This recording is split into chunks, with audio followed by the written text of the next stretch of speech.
Before we get into today's show, I wanted to share an update with you. Over the past about 8 weeks, so now 2 months, I have been using the Chili Blanket, also called the Chili Pad by Sleep Me, and it has absolutely improved my deep sleep levels. That means I get more rejuvenating sleep and recover faster from stress the day before or workouts using the Chili Pad or Chili Blanket.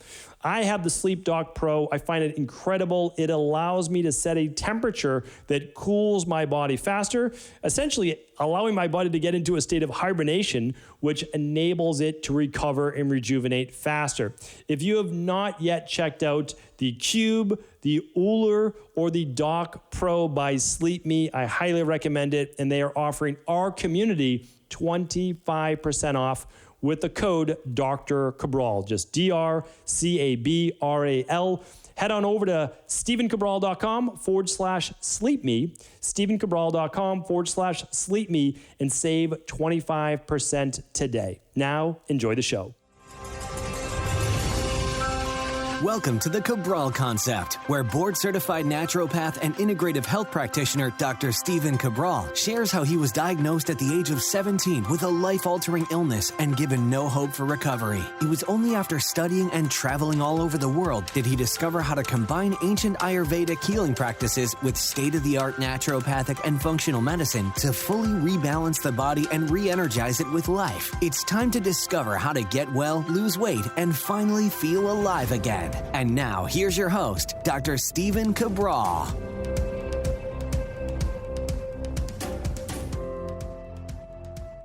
Hey, everybody. Welcome back to the show. Glad to have you here today on our Training Thursday edition of the Cabral Concept.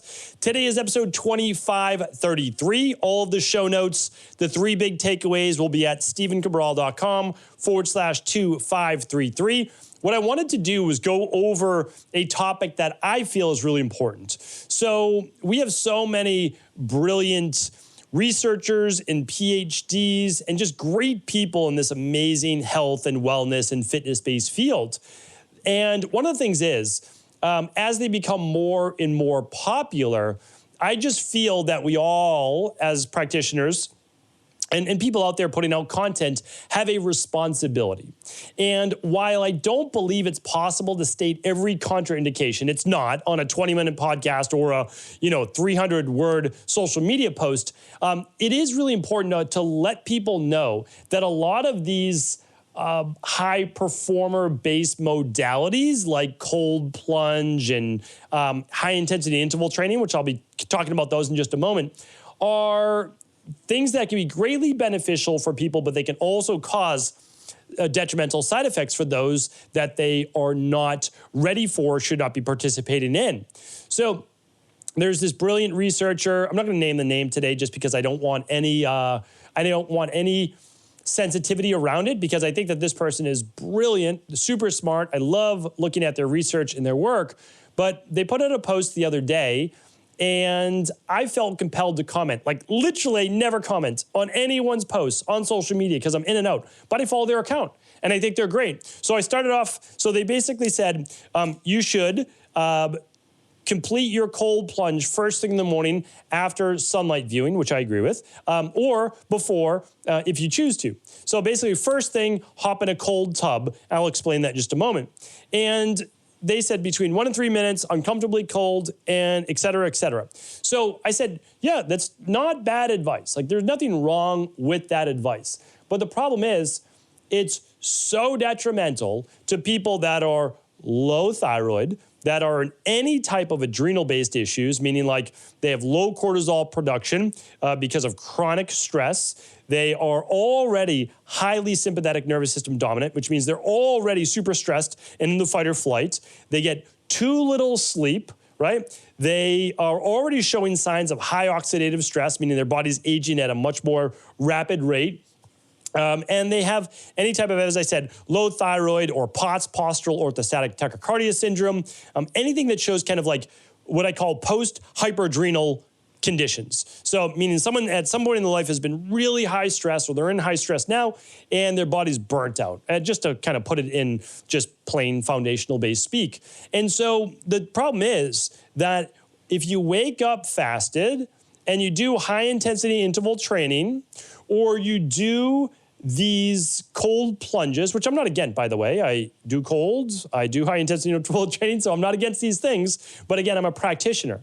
And it's kind of different, right? So we need researchers that do all the research because they give us all this amazing state-of-the-art knowledge that we have. And I quote research, if you know me, basically on every show. And then on Fridays, I give you 2 big research studies of the week.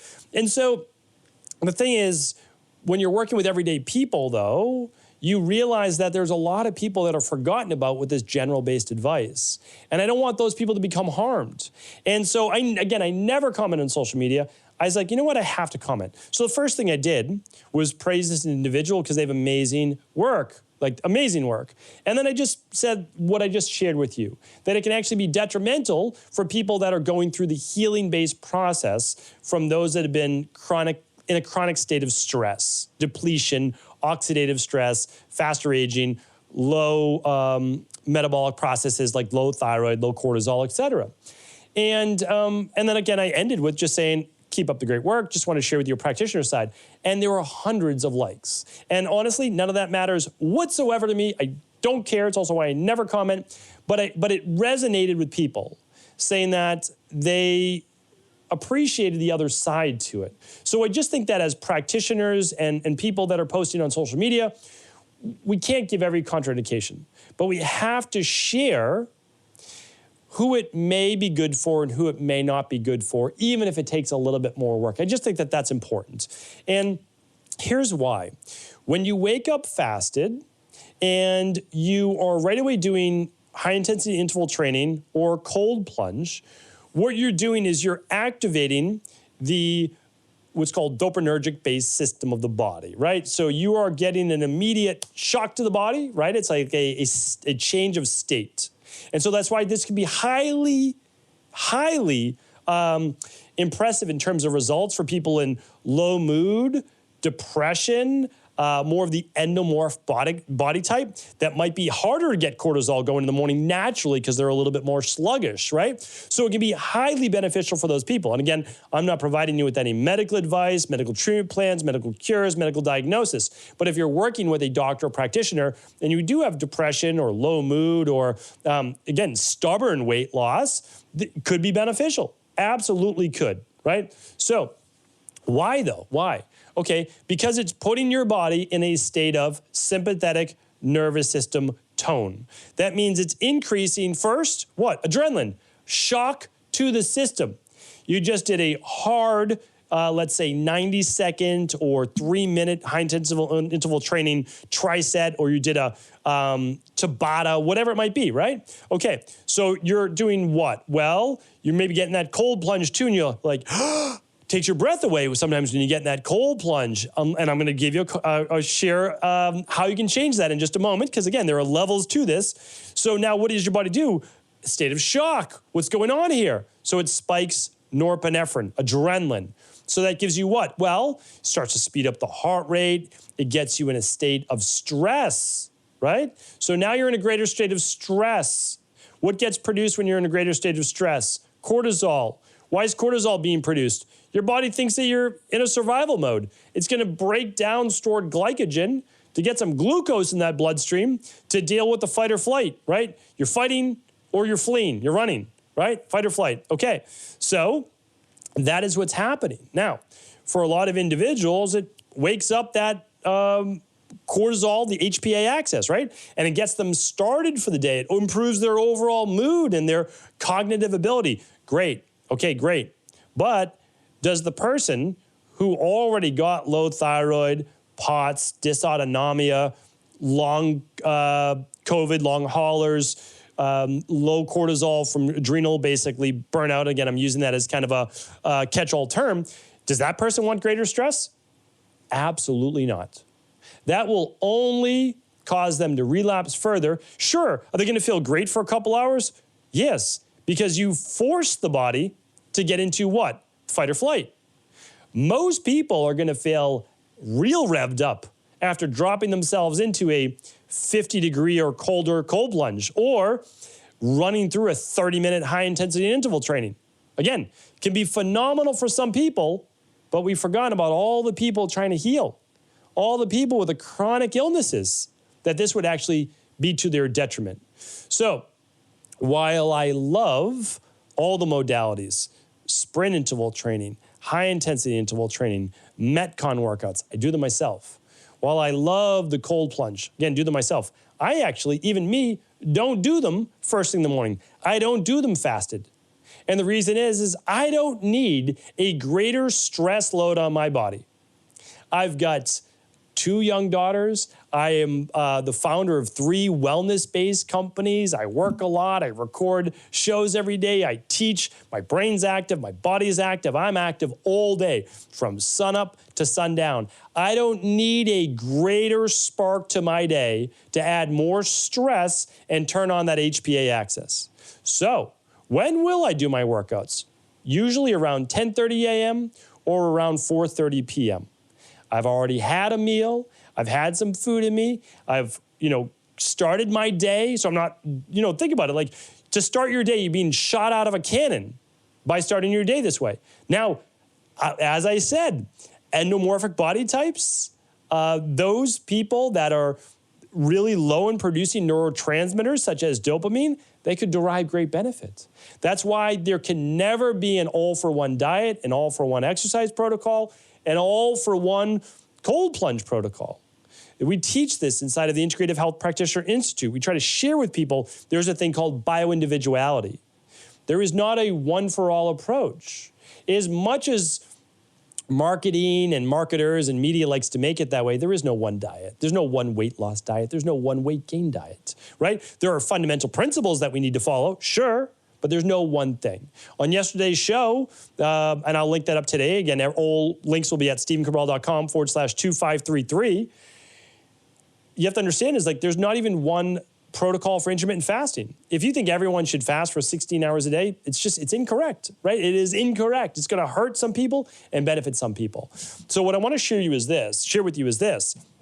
Some people need to start their day with not necessarily diving into the fight or flight response, but understanding that if you do this, you're going to do what? Okay, you're going to spike adrenaline, you're going to spike cortisol, you're going to get into the fight or flight.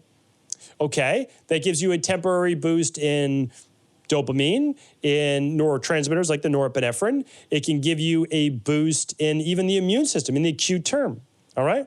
But understand, it's a trade-off. And so unless you are a more robust body type, it's going to lead to then potentially more oxidative stress, faster aging. Will you see that in a week or a month or maybe even 12 months? No, you will not. Will you see that if you continue with spiking stress first thing in the morning over the course of 10 years? 100% you will. Because when you combine that with greater fasting, hypocaloric, hard workouts, cold plunge, not enough sleep, your life has become what? A big bucket of stress.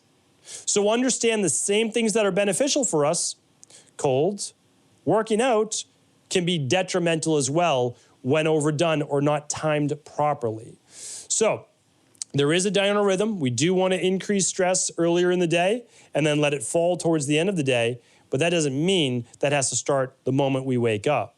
If anything, most people, they could do, if they wanted to get the weight loss or the kind of good endorphins without spiking the the stress neurotransmitters, you could do what? You could do sauna. You could do yoga. You could do cardio. So just think about that. Like if you needed to do something as part of your wellness-based practice upon waking, yoga, cardio, sauna can all put you into more of a relaxed state, not sympathetic, parasympathetic nervous system, and still get your body going, but save that stress for later in the day. Now, again, if your goal though, and you're more of a robust body type, you gain weight easier, lower mood, etc., more of the endomorph or kapha body type in Ayurveda, yeah, then you can do those high intensity and you can do the cold plunge. So I'm not saying that. What I'm trying to do is stay fair and unbiased. But I want to share with you, it is not a one-for-all protocol. And when misused, you'll begin to see your natural cortisol levels decline. You'll become more reliant on it, right, to spike into that sympathetic nervous system. You will see a drop in progesterone for women. You may see a drop in DHEA over time from that chronic stress state you may be putting yourself in. And again, unless you are getting the sleep and recovery, it may not be there. And the last thing I want to share with you is this, is that there is a way to override this. So that's the thing. I'm going to give you the other side. But it's so hard to teach this in one Instagram post. And that's why, again, I'm not coming down on anybody. But most people don't know this, and not even like 1 out of 100. And that's why you have to state this for the general public, if you teach the general public, is that you can actually overcome the cold plunge stressor and cortisol production with breath work. And that's the ultimate goal. So that when you get into the cold plunge, you are not spiking fight or flight. You are not spiking norepinephrine and cortisol. And the way that you do that is actually a relaxation response through breath work. So you're going into the cold plunge, you're feeling that cold, and you're exhaling the stress, relaxing your body, not allowing that heart rate to spike. And you do that through your breath work. I can't teach that on today's show. I've done that on many previous episodes as well. But that is one way that if you wanted to, you can actually do some of that cold work in the morning. I still don't recommend right upon waking, but you'd be able to do it without getting the fight or flight based response. And so there's a lot of different ways to peel this onion, but for the most part, we do not want to activate fight or flight first thing in the morning. There's plenty of time for that in our daily Western-based lifestyle. Most people don't get enough sleep. They don't have enough recovery. They already have enough stress with work and with family and everything else that they don't need to increase that as well with super hard workouts and cold plunge. So my recommendation is use all of these modalities, cold included, use them at the right time of the day, learn to activate the parasympathetic nervous system. Don't push yourself too far into the fight or flight, which is the sympathetic nervous system. And above all else, understand that what is great for one person may not be great for you overall or just at this moment in your life. So hopefully this was helpful. Again, this is always meant to try to add to this amazing field that we're all a part of. I'm just one person. I'm giving you one side of the equation from a practitioner standpoint that has overseen 250,000 client appointments and just working with a lot of people with chronic-based illness. So again, just want to help, and I appreciate all of you. Thank you so much for subscribing to the show, reviewing the show. If you haven't, we would love you to do that. And most of all, just share the show with anyone you believe it could serve. Take care, everybody. Ever wonder what the best sauna, blue blockers, sleep trackers, wake lights, salt lamps, or other health gadgets are?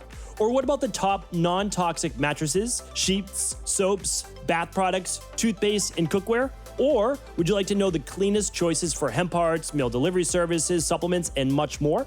I personally curated, researched, and now created a resource page of all of my top picks that continues to grow each week. These are the exact products I use in my own life, with my family, in my private practice, and they're the ones I trust. To find out all of my up-to-date recommendations and all the details, simply head on over to StephenCabral.com/resources.